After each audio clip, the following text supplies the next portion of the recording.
Hello everyone, this is Benji, Technical Support in Denmark. There's been some discussions and questions lately about the TAC Vista 5 license system, how it's working and how to set it up. So I've made this short guide instruction video. As always, everything I write and say and do does not represent any official statement or manual. This is purely based on my findings, my experience, and how I think the systems should be set up. And as always, do feel free to comment or contact me about any improvements or ideas for this video. And also if you would want me to elaborate a bit more on some of the things in this video, then I could change the video accordingly. In this video I'm going to cover these 6 items: how the license system works, where to place the licenses, managing the license server, configuring license setup, reserving licenses, and at last some known issues. So first of all, how does it work? The TAC Vista server and the TAC license server are 2 different programs. They can be installed on the same PC or on 2 different PCs. TAC license server is always installed when you install TAC Vista server. So when you install TAC Vista server, you do not need to install the TAC license server standalone installer. That's used if you want to run the license server on a separate PC. The license server is used to distribute licenses to TAC Vista software installed both local and remote. It's therefore important that you do not point directly to the license files directory from license setup, even though it defaults to this.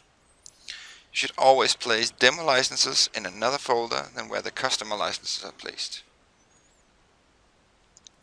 So where to place the licenses? Well, as demo licenses should never be placed together with customer licenses, I normally make a folder called the license files demo for demo licenses. Please note that when I refer to the folder program files, I might have a different name on a different version of Windows. For instance, I know that in Danish and Spanish, program files is called something else. So it might be called something else in your version of the operating system. Also, the folder Schneider Electric will be called TAC in some of the first versions of TAC Vista 5.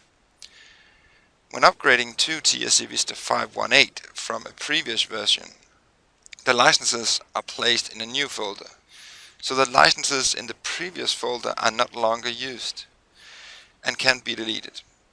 However, do not delete them until you have completed the upgrade of your system. So in TAC Vista 5.0 and up till 5.1.7, the customer licenses should be placed in the license files folder in the Schneider Electric directory. And as I talked about the demo licenses before, I make this folder called license files demo in the Schneider Electric folder, and I place the demo licenses there. So from TAC Vista 5.1.8 and up, the customer licenses should now be placed in a different folder as the license server installation has changed.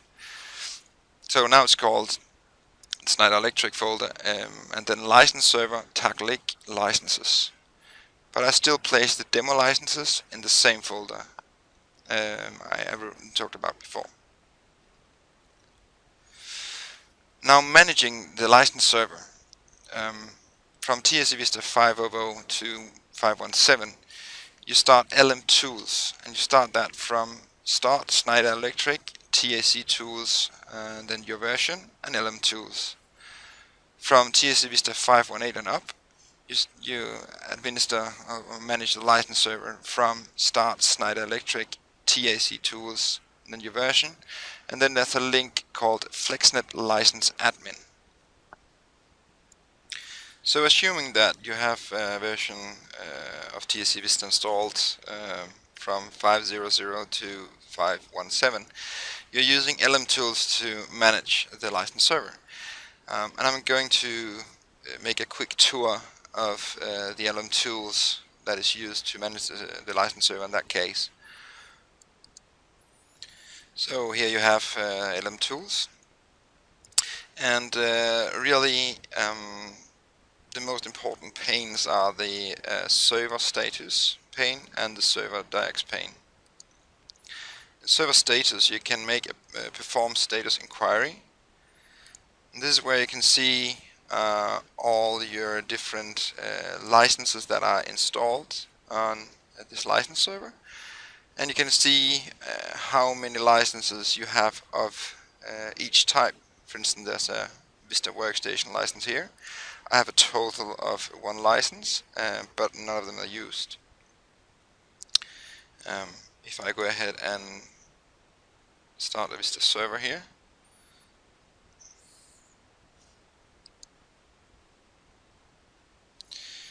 and I'm going to go ahead and clear the window and make a new status inquiry. I should be able to dig down into Vista Server here. You can see I have 1 license for Vista Server and 1 isn't used. And it's used on the PC that is called BR20032. So that's my local PC.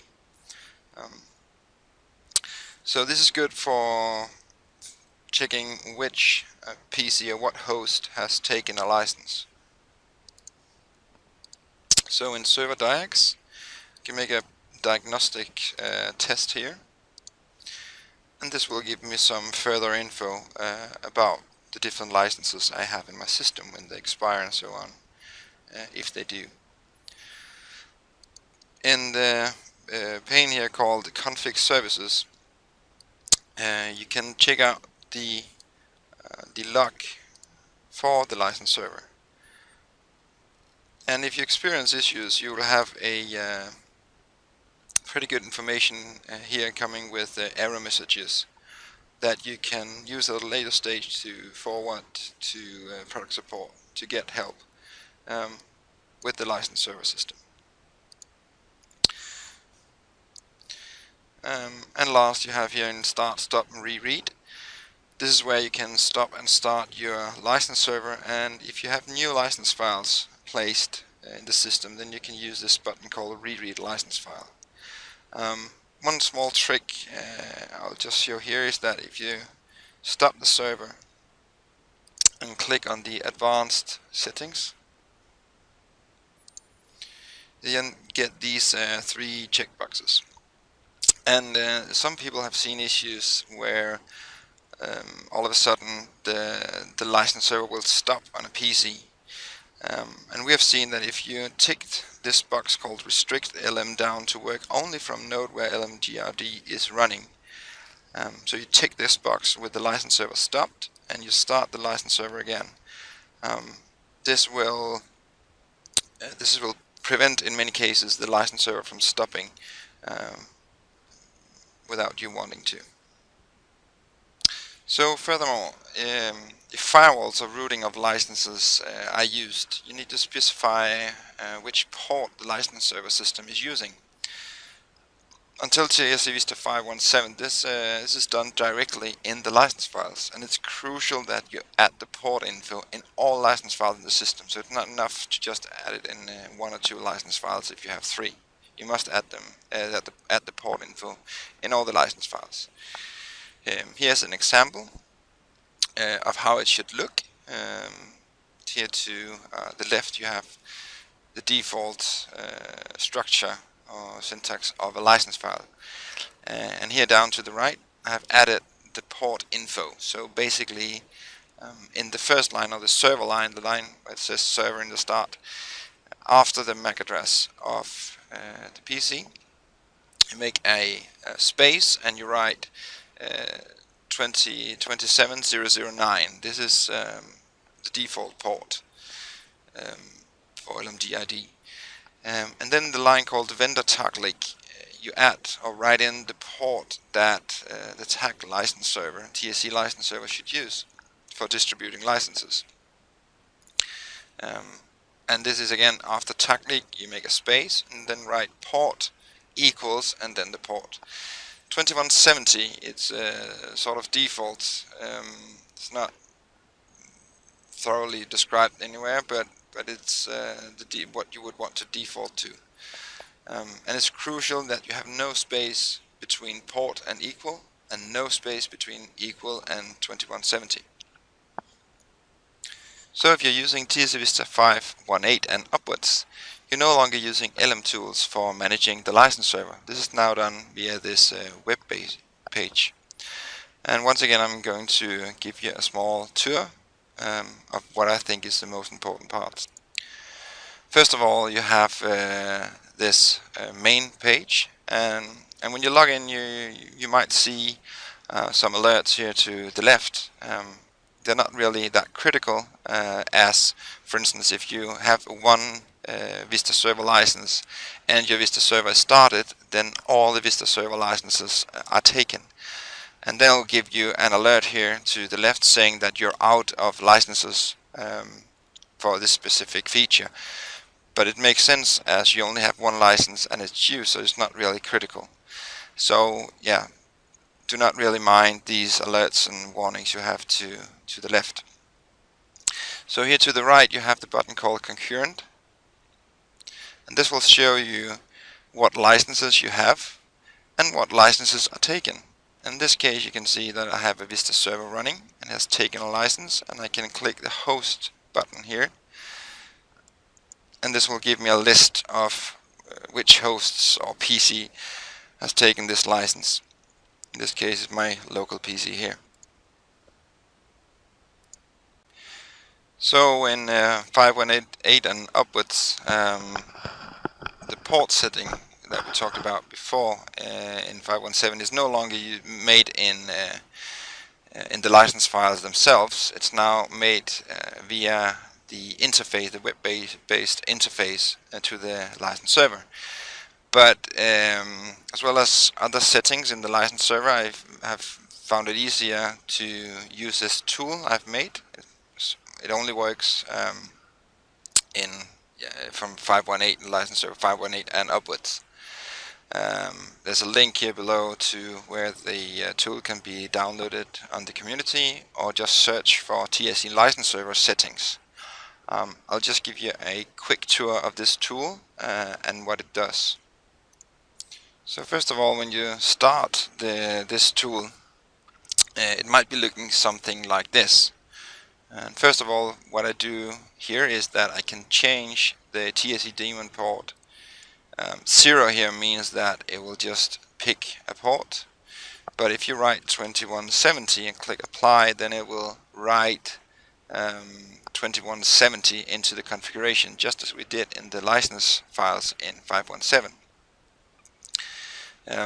Second of all, this tool is really good to troubleshoot if a license server fails to start. There have been issues where the LM admin service, which is also showing the web page, will not start. Maybe because port 8080 is already taken, or that the service start but the TAC daemon will not run. And this is really easy to check in this tool. So if I just stop the LM admin service, so now everything is stopped. I've now made my local web server run using port 8080, so this means that port 8080 is not available. If I click start here, it'll try to start the license server, but or the LM admin service, but it's not starting. And this is where I can click this start in debug mode button here, and right away I get this error.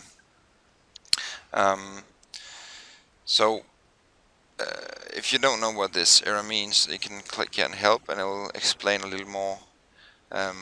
But basically, it means that port 8080 is taken. You can see if I choose 8081, I can start and debug, and everything is working fine. Stop and debug again. So I'm just going to go ahead and put it back to 8080, and I will deactivate my web server running 8080 and start it again. So there you go. 8080 can start it in debugging and stop it again. Just going to start the service altogether. And here at the bottom I have a couple of buttons. A button to the log files. It will open the folder containing the log files for the license server. Also, I can jump to where my license files are located, and then I have the button here, which basically just is a shortcut to the Vista license setup. So when you come to the point where your license server is set up and you can see its licenses and everything is working, now you come to the point where you have to tell all TAC Vista software where this license server is located. In the TAC license setup, you configure where this software should look for the license, and this is not the setup of the license server system. This is a common mistake that some people think that the TAC license setup is where you configure the license server. That's not the case. So first of all, let's see how to set it up if the Vista server and Vista software is located on the same PC as the license server. You always start by pointing to the license server you want to use, referring to the local PC name or IP address. Localhost and the local IP address doesn't work in some cases for some reason, although in general it should work.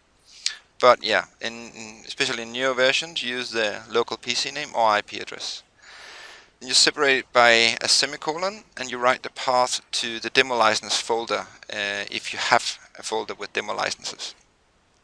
So this will make the TAC Vista software on the PC look for a valid license on the license server first, and if it doesn't find it, then it will look for a demo license in the demo license folder. If you have a remote setup where your TAC Vista software is installed on another PC than where the license server is installed, the process is more or less the same, only in this case the IP address or PC name that you will be writing in the license setup is for the remote PC where the license server is installed. So you enter the DNS name or the IP address of the remote PC hosting the license server. And if you use the name, always make sure that you can actually access the other PC with that name, that you have a proper DNS configuration on your network. To make it a little more graphical here, you can see that we have one PC with TAC Vista workstation and another PC where the TAC Vista server and the license server is located. So here the Vista workstation will try to locate the license on the remote PC. So last, there's a feature in the license system where you can reserve licenses. If you have a special license such as an OPC client license in your system and you have various TAC Vista servers, it's important to reserve the license for the correct server. This is done by making a text file with the complete name of taclic.opt and locate it in the same folder as the license files. If you don't do this, the wrong TAC Vista server might catch or fetch the license for the OPC client, and then the TAC Vista server that should actually use the OPC client license will not have a license. The feature name can be found looking in the license file, so if you don't know what exactly the name of the feature is that you want to reserve, just open your license file in Notepad and look for the feature. The syntax of the file in the taclic.opt file should be the following: reserve, and then the quantity, the feature you want to reserve, then you write host, and then the PC name to which you would like to reserve this file. You can have various lines in the same file, so you can reserve various features to different hosts. And as I said, this taclic.opt file should be located in the same folder where all the licenses are. There are some known issues working with the TAC Vista 5 license system. I've chosen to take these two, explain a little about them. First of all, the license configuration is not working across different Windows users when you're using a TAC Vista 5 version before 5.18. This This is fixed in TAC Vista 5.18. It's only an issue on Windows 7 and 2008 server. And basically what happens is that you log in with one user, and then you make the license configuration on what license server to find the license, and then you can log in with another user, and then when you start workstation you'll get an error saying that it doesn't know where to get the license. The solution for this is pretty easy. What you do is that you export a specific part of the registry database on the PC and save that on a registry export file, and then when you log in with other users you simply run or merge this registry file. And where you need to go is HKey current user, software, FlexLM license manager, and then there's an entry called TAC legal license file. So you simply export this part logged in with the correct user with the correct license configuration, and then you import this reg file with other users. Another issue that has been seen is that in some cases the license system can take a while before it starts up and before it's ready to distribute licenses after a restart of the PC. You might have other processes taking a while before they're ready as well. You can either make TAC Vista, if it's running as a service, depend on these services, or what has been proven to work in some cases as well is to simply set in a startup delay for the TAC Vista server. And this can be done in many ways, but one of the ways is to use my TAC Vista run mode utility, and there's a button here called startup delay. Simply run that and you type in the startup delay for the TAC Vista server service in seconds. So for instance, if I write 120 seconds here and I click set, this means that after a restart or just when restarting the server service, it will start the process, but actually TAC Vista will wait 120 seconds before it goes into the running state.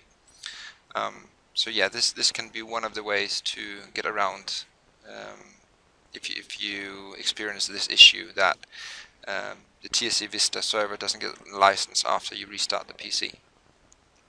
So that's pretty much it. I hope you found it useful, this information in the video, and as I said in the beginning, please feel free to comment or give ideas for improving this guide.